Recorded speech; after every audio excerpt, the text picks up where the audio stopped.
When asked about crypto by Elizabeth Warren, Jamie Dimon simply said if he was the United States government, he would close it down. But crypto prices continue to soar and don't seem to care at all. It's Friday, which means it's time for the Friday Five. We're going to review the most impactful news stories on the crypto market. Myself and Nathaniel Whittemore, aka NLW. This is quickly becoming my favorite stream of the week. We tell you guys everything you need to know so you don't need to go through every single news source and watch 100 YouTube videos. We've got it all here for you in probably under 30 minutes. Let's go, guys. Let's go.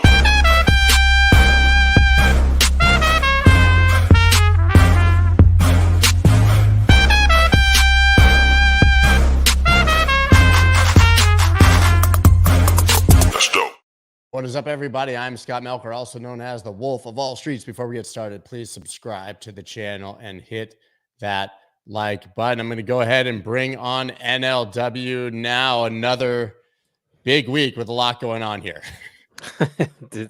I like it. These big weeks have been good. Yeah, it's great. Let's first just talk about what's happening in the market, right? Bitcoin obviously trading about 43,600 right now. Went all the way up to 45,000, overshooting I think what most people thought could happen in the short term. If you just take a look right here at these 7 days, right, you're up 14% on Bitcoin, almost 13% on Ethereum, Solana 21%, Cardano 37%, Avalanche 22%. Bull market, in it? I mean, it's getting harder and harder to sort of have this, we're just in the middle before the bull market has really begun. I think now we are firmly in that territory where we're so cautious that we're not willing to call it a bull market if you've lived through it. But when we look back historically, it will obviously have already been the beginning of a bull market, some probably a meaningful period of time ago, right? Yeah, totally agree. I mean, you look at this. This is banter bubbles. I mean, it's just a whole lot of green bubbles every single day floating around there, making you want to FOMO into the market badly, right? But there's more than, I think, just the narratives in the bull market and retail buying and people FOMOing back in. To be frank, I don't think that's happening at a great degree. What I do think is happening is we're starting to see some real institutional interest in the space, right? Crypto fund inflow streak hits 1.76 billion as Bitcoin Ether reach 18-month highs. I think we saw like 346 million, something like that last week. We talked about it. I don't know if that number is exact. It's another 176 million this week in inflows. What's happening here? I mean, is this FOMO ahead of the Bitcoin spot ETF? Is this FOMO because prices are going up? The institutions are clearly interested here. Yeah, I mean, it doesn't feel very FOMO-y to me yet. It feels so. One, to your point, and something that I think has been the most notable part of this, and certainly the most notable part of the conversation, is this is not retail coming back in. This is not people getting text messages from friends. You know, there's none of that so far, and so you're left with this situation where it sort of feels more legit or organic in some ways. Now, I think that the broad sense is that it's positioning in advance of an anticipated ETF approval, or a slate of ETF approvals, which at this point, I think people are sort of looking to that window in January when the comment periods for all of them are closed as the opportunity for the SEC to sort of batch approve them all. And so, the sort of simplest explanation, the Occam's razor explanation, is a lot of people thinking that there might be something meaningful that happens at that time, and they're sort of buying in advance of that. And to the extent that that's the case, we'll get a lot more information in the days following the launch of that ETF to see how that behavior shifts or not. Yeah, I think as a part of this sort of first story, institutional adoption, market going crazy, crypto soaring, we should just give the very quick update and just say U.S. Bitcoin ETF issuer talks with SEC have advanced to key details. Fidelity spot ETF, Bitcoin ETF listed on DTCC. I think the story here is that all of the I's are being dotted, T's are being crossed right now in advance of an approval. These are very, very, very advanced parts of the process of getting an ETF approved that would not likely be happening. The SEC likely would not be spending the money, expending the resources, using their staff for these things if there wasn't a very, very real chance that this is going to happen. It's interesting. Up to even a couple weeks ago, you and I were talking about how it seemed clear that the ETF had not been priced in, not fully at least. It seems to some extent like that's maybe what's happening now, is that it's actually being priced in, right? Institutions are sort of, figuring out what their positions are going to look like in the world that exists, in terms of what it represents. And, especially if we sort of hang out here for the next month or so, or, somewhere in this range leading into that, I think that will lend credence to that sort of analysis. Totally. I think our next story is got to be Elizabeth Warren and Jamie Dimon. You guys might have seen in the amazing thumbnail Elizabeth Warren screaming, and she's holding a balloon with Jamie Dimon's head on it. I think there's debate at this point as to whether Elizabeth Warren works for Jamie Dimon or Jamie Dimon works for Elizabeth Warren. Hard to know, or maybe there's just some mutual interest here, but it's very clear that the rhetoric of the anti-crypto army and the actual attempts at legislation to stop this industry have continued and been pushed, and nothing that's happening in the courts or in the narrative is going to change that at all. We have bipartisan anti-crypto tariff financing bill heads to U.S. Senate. Legislation will crack down on terrorist organizations like Hamas by applying sanctions to foreign parties that facilitate financial transaction with terrorists. I'm going to say on this one, when you dig down deeper in the weeds, it talks about crypto very specifically, but I don't think anyone's against laws that make funding terrorists more difficult. I think the problem is that they then basically surreptitiously name crypto in a way to control it in other ways that have nothing to do with terrorist financing.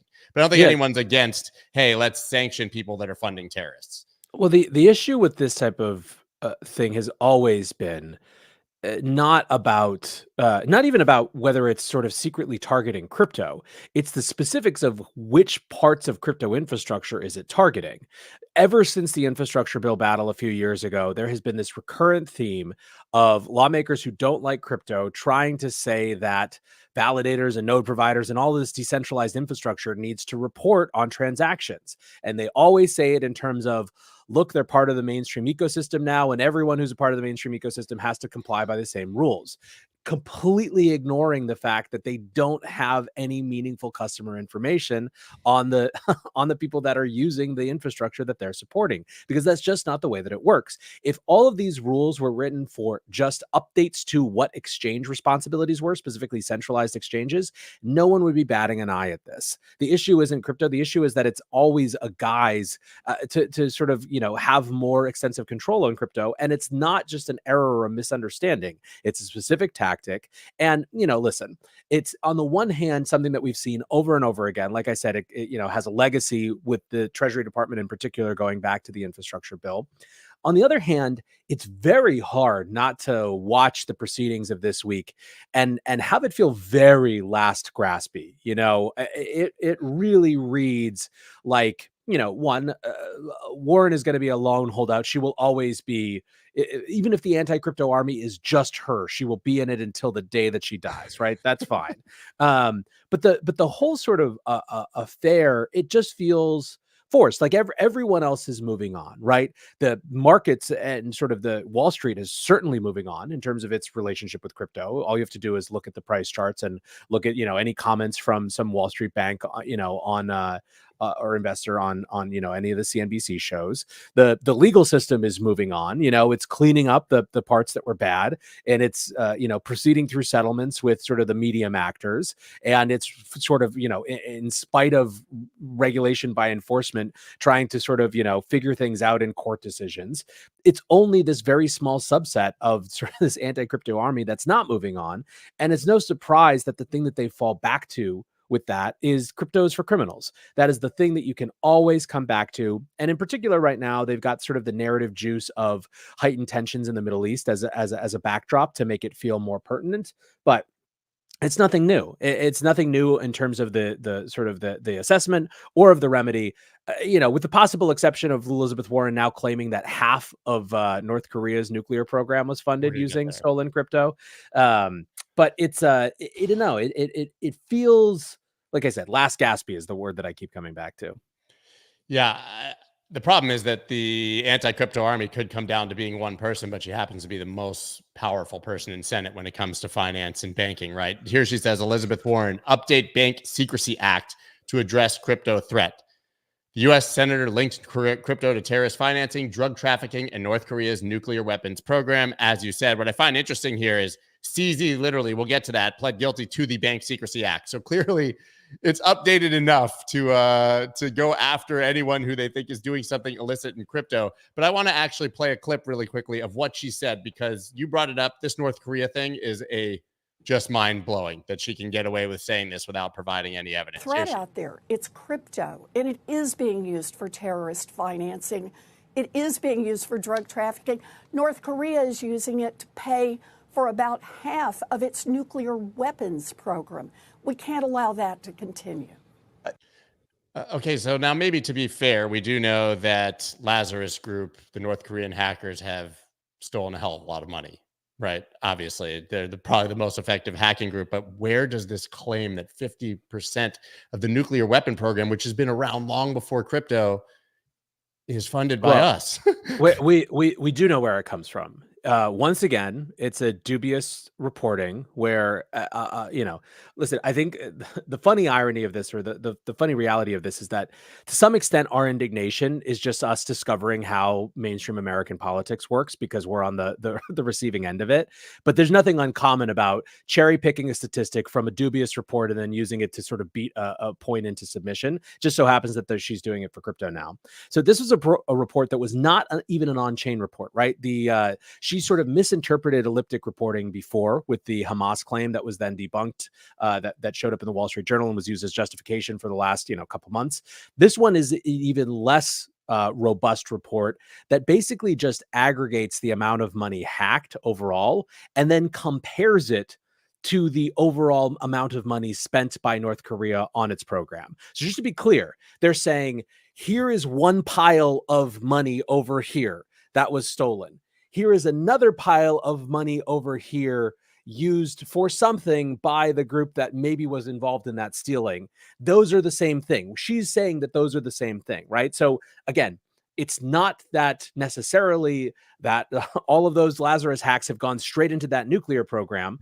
It's just someone identifying that the amount that has been hacked is roughly 45% of the amount of money that we think North Korea spent on their nuclear program, which are entirely different things. But again, like the problem with the nature of politics and media, which is a much larger thing than we can solve, is that all that gets, it's the clip gets replayed over and over and over again. And even if a correction gets issued, which there's no real accountability for, like the sort of narrative is stuck. Yeah, she's still beating the Hamas. I mean, she's still beating the Hamas drum. Watch. I also want to show the clip of her talking to Jamie Dimon, because it's really important. And she's still using the debunked fake news about Hamas, the same numbers that were in that Wall Street Journal report. She's never going to stop. But An estimated $20 billion in illicit crypto transactions funded every kind of dangerous criminal.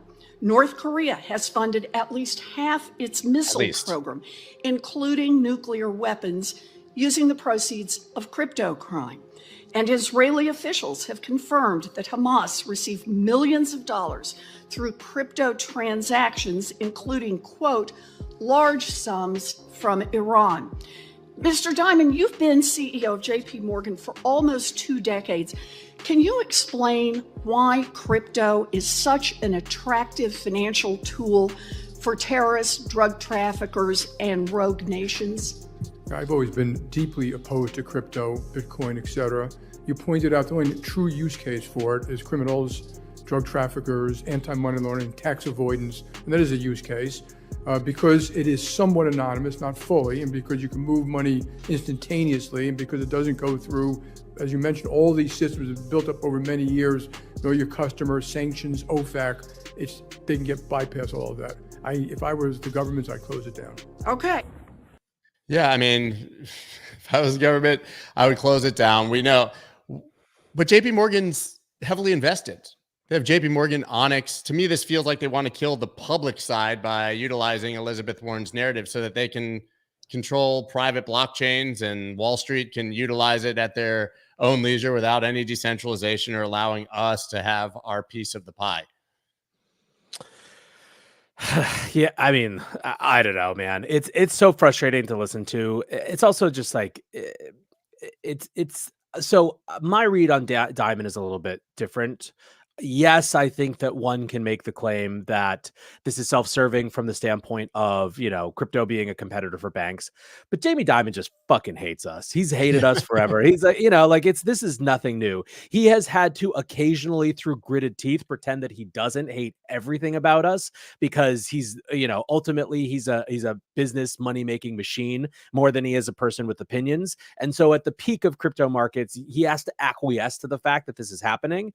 But yeah, man, if I'm sitting in Onyx, at some point you have to ask yourself how much more of the person who is ultimately your boss or your boss's boss's boss are you going to deal with before you say, I'm not going to help make you money on this because you are just ultimately an enemy of this space. Okay, I know it's going to take 2 minutes, but there's an amazing song of the day that I think we have to watch that just absolutely displays the hypocrisy of everything that Jamie Dimon just said there in context of what JP Morgan has done. Is that okay? Can we play it? Go for it. Et cetera. You pointed out the only true use case for it is criminals, drug traffickers, anti-money laundering, tax avoidance, criminals, drug traffickers, anti-money laundering, tax avoidance, criminals, the largest corporate fine at the time. criminals, $13 billion, that's billion. criminals, For selling bad securitized mortgage loans, ruining people's lives, taking their homes. criminals, drug traffickers, anti-money laundering, tax avoidance, criminals, drug traffickers, anti-money laundering, tax avoidance, You traffickers, say you didn't know, okay, bro, you were the fucking CEO. Come on, look in the mirror, traffickers, you were a pedophile baker. criminals, drug traffickers, anti-money laundering, tax avoidance, criminals, drug traffickers, anti-money laundering, tax avoidance, 20 tons of cocaine. Now that's what I call drug trafficking. On a boat you owe. Jesus fucking Christ, bro. criminals, drug traffickers, anti-money laundering, tax avoidance, criminals, drug traffickers, anti-money laundering, tax avoidance, criminals, drug traffickers, anti-money laundering, tax avoidance, criminals, drug traffickers, anti-money laundering, tax avoidance.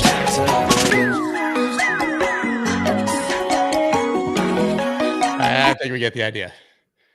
It's in the pantheon. My two favorites are the regulatory capture one around Sam and Caroline, which is just an epic song, and one where he accidentally sold a Bored Ape. Those are my two favorite Song of Day Man songs.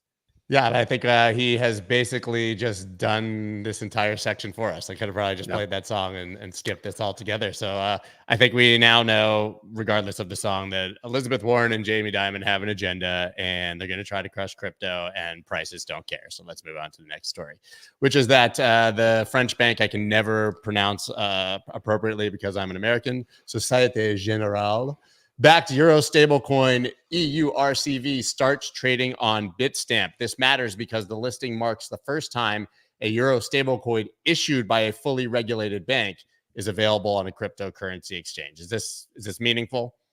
I think it's one of those like meaningful as an indicator of a trend, not that in and of itself it's some huge thing. Like it's meaningful because it represents something that is increasingly inevitable on multiple levels.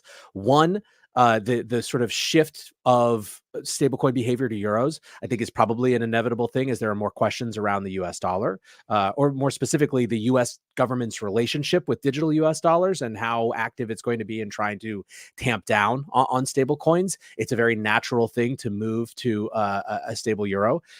Two, it shows that in the wake of sort of starting to get clarity around regulations, as has happened in Europe, you have these sort of very mainstream actors, moving into the space in sort of fairly obvious ways, but still meaningful ways, right? So it's kind of like these, it's a great contrast, I think, to the Jamie Dimon hearing where the 8 heads of the biggest banks are all kind of sitting there ragging on crypto because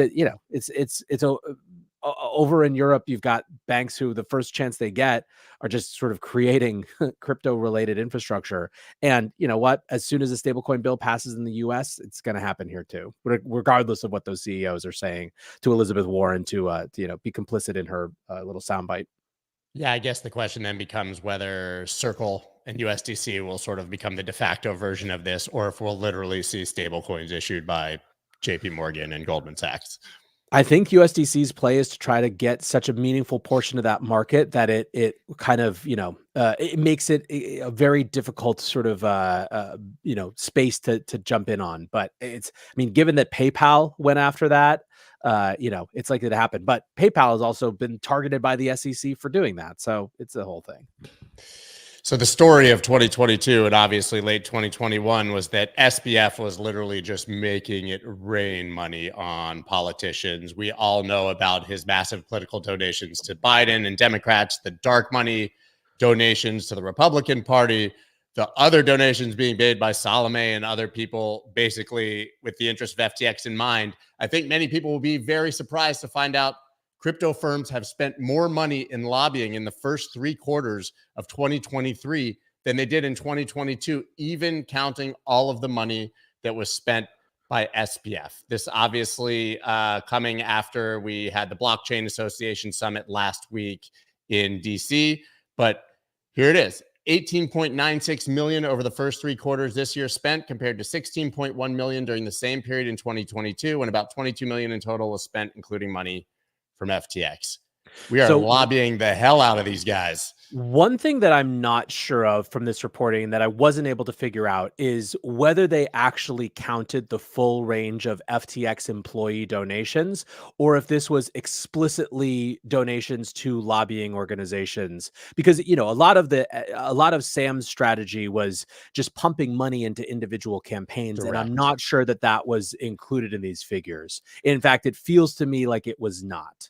That's true, because I think, didn't we see numbers that were north of 100 million that he spent on individual political campaigns? Yeah, exactly. So that's worth keeping in mind. The other thing worth keeping in mind. So these numbers came out, and for I don't know. Speaking of questionable statistics, pretty soon thereafter, you had the Stephen Deals of the world and all these sort of anti-crypto critics on Twitter blasting around that we were spending more on lobbying than any other industry, which is hugely untrue. Just for reference, defense industry spends over $100 million a year. The insurance industry spends 120 million plus a year. So, the financial sector as a whole spends over $100 million a year. So listen, we are not 20% of the financial sector in crypto. So the fact that we are spending 20% of, the overall financial sectors, it is disproportionately high, but it's still a very different story than the one that was being presented. I think that this is a real hate the game, not the player kind of thing for me, in the sense that I do not like that American politics are so dictated by money and lobbying, but they are, and we participate in American politics and we have to. So, I don't know. It doesn't feel out of sync, especially given how disproportionate the amount of attention and antipathy towards this industry we face relative to other people, in DC. Hate the game, not the player. I love that. There's literally no way that the crypto industry can advance our narratives or even protect ourselves without spending tens of millions of dollars in Washington. Yep. Just literally no way to do it. Also, the people who stick around in Washington are a hell of a lot better than the people who are lobbying in Washington, for us on the whole last year, right? It's a better crew. It's a better cohort. They've lived through the FTX thing. They've done probably countless hours of cleanup work that we will never get to see to, remind people that it's not all Sam's. And so, I'm certainly not going to, let's give them more money. Yeah, the amount of damage control they've inevitably had to do is probably beyond even our ability to comprehend. I guess the next inevitable question will be when clawbacks, but I guess we'll see if any of those political donations we talked about do get clawed back in the FTX, but we can talk about that on another day. But speaking of SBF and criminals, we have updates on quite a few of the quote unquote bad actors in crypto to round it off as our fifth story today. Of course, first, we have CZ's guilty plea accepted by judge, has yet to decide if Binance founder can go home, but Changpeng Zhao pleaded guilty to violating the Bank Secrecy Act last month. This is basically just them saying, okay, we accept your guilty plea. He thought he was going to go home. It seems that maybe they're not going to allow him to. So this has actually been updated. Yeah. He is not going to be allowed to go home. Okay, it's so official he's now. definitely not going home. Yep. I would just say that, like, I almost feel guilty now about that little intro segue because I do not want to ever place this guy in the same bucket as SBF. Yeah. It's no. So ultimately, so a magistrate judge. This decision just came out late yesterday, and the initial judge who had ruled basically said it was a very close call. But that I think he was swayed by CZ showing up in the first place and coming to the U.S. to sort of, basically turn himself in Seattle around the initial hearing. And so ultimately he decided that, CZ wasn't going to be a flight risk and he could go home, but that he was going to have to come back 2 weeks in advance of the sentencing. The Justice Department freaked the hell out about this, which led to a lot of questions around why this wasn't part of what was negotiated in the settlement. It seems like a strange thing not to have sort of determined in advance, but whatever the case, the Justice Department basically argued that, although CZ had agreed not to appeal any jail time up to 18 months, they could decide to try to push the judge for the full maximum sentence of 10 years. And should they decide to do that, the economics or the sort of rational decision-making that CZ might face of, coming back to the US to face 10 years might look really different than 12 months or 18 months. And ultimately this new judge agreed, specifically because, he basically said this guy has effectively infinite dollars or resources and no real meaningful ties to the US. So, he just, it continued to be a close decision, but he sided with the Justice Department rather than CZ.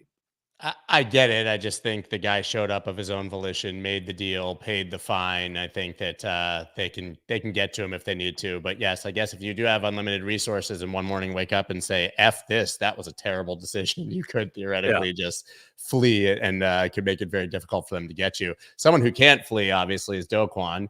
He's been in jail in Montenegro, as we know, but he will be extradited to the United States. This is meaningful because South Korea also really wanted him, right? This is US 1, South Korea 0. Yeah, and apparently he also wanted South Korea, not US, which maybe played a role in the decision. To be clear, the decision, this is being reported by the Wall Street Journal with people who are sort of been inside these closed door meetings. Technically, I think they've given themselves till the 15th of this month to make the final decision. So, it's not outside the realm of possibility. I think, at least from what I've read so far, that shifts, but it looks like he's coming back to the US and will face justice here first. Yeah, that's what it looks like. And then the next update, because they just keep on going, we've got Bits Lotto. Remember the huge DOJ announcement press conference? We're cracking down on the crypto industry. Bits Lotto. And we all said, what is a Bits Lotto? But the co-founder pleads guilty to processing $700 million in illicit funds. This guy's name is a real tongue twister. Legdamov. I think we're Anatoly Legkadamov, but the Russian co-founder of Hong Kong registered virtual currency exchange Bits Lotto. Had you ever heard of Bits Lotto before it was named in that action? No, I, being a person who lived in the world, had not heard of this thing. I remember that January when everyone thought it was. Everyone thought it was Binance. It's the only thing that made sense. It's another sign of where we started, which is that there is a real symmetry to what's going on right now. And as arbitrary as these things are, humans respond to patterns. And, we November 22 saw the surge of chaos and agony. November 23 saw the cleanup and finalization of a lot of those things, even as new buds were blooming. And so everything that they put in the column of now resolved, even something as silly as Bits Lotto, agreeing to a $23 million disgorgement and, shutting it down, just further confirms that signal that we're really on to the next thing. And, it makes it feel people who are clinging to the sides of the plane, hoping to keep, still drag it down, to feel ever more desperate. Yeah, this may not have been the biggest name in the media, but it is certainly part of this massive cleanup of all of the waste and destruction of the past cycle, which I think can only be good moving forward, obviously. And we have one more guy. I won't put him in the same bucket either, but of course, Zhu Su here was in jail in Singapore. Now, I don't think he was in jail for criminal reasons in Singapore. They literally stopped him in the airport and said, dude, you haven't been responding to the liquidators. We're going to sit your ass in a chair for the next 3 months and get all of our questions answered. That's literally what it felt like to me. But here he is, run it back turbo. That's his tweet that he's had since he got back out of jail. And of course, that was enough to send, OpenX flying and such, because this is crypto. No comment. You got nothing on Zoo? No, I Dude, do but not. he's probably, his next tweet will probably be deeply philosophical about how he's spending his time surfing and watching people drown, and his philosophical views on that. I'll throw it. I'll throw down a gauntlet a little bit stronger on this. The number one question in terms of this cycle and are we going to do things differently? Of course, a new version of one of these sort of guys could emerge. And in fact, it's highly likely. It always happens, right? Someone new who's willing to kind of skirt the rules and play really fast and loose.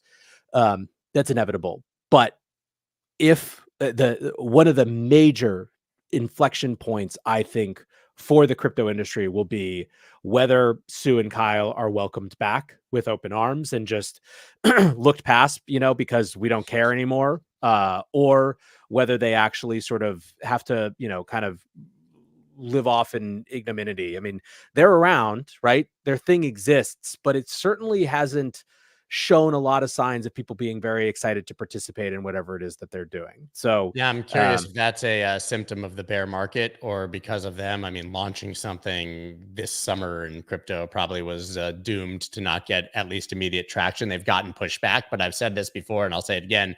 Anecdotally, when I was in Dubai in February, I witnessed in real time, in person, their roadshow raising money for this and selling the token. And I can tell you that at least the biggest names in the industry were more than willing to sit down with them and send them some money OTC to get their hands on what the time were, I believe, Flex tokens, because they saw an opportunity to make money and didn't care who it was coming from. So my gut instinct is that retail won't welcome them with open arms, but behind the scenes, they'll be able to still make plenty of money in this industry. Yep. And that will be a sign of our utter irredeemability. But what are you going to do? Nobody ever claimed that the crypto community was redeemable, and I'm not going to try to argue it right now at the very end of the show, man. Thank you so much, guys. That is the Friday 5. We cooked through it there. Yeah, we went a little over 30 minutes, but that's because we had to play an amazing music video for you. And I have no regrets. Worth it. Personally. Worth it. Yeah, like the guy with the tattoo, no regrets or whatever. Uh-huh. That's us. Everybody follow NLW, obviously. NLW, it's an easy one on X, and check out the breakdown, his shows every single day. And you can listen to this one, I believe, on Saturdays on audio channels as well. All right, guys, that's all we got for you. Going to be on Twitter Spaces in a bit, and then we will see you on Monday. Thanks, man. See you guys soon. Peace, guys. Bye. That's dope.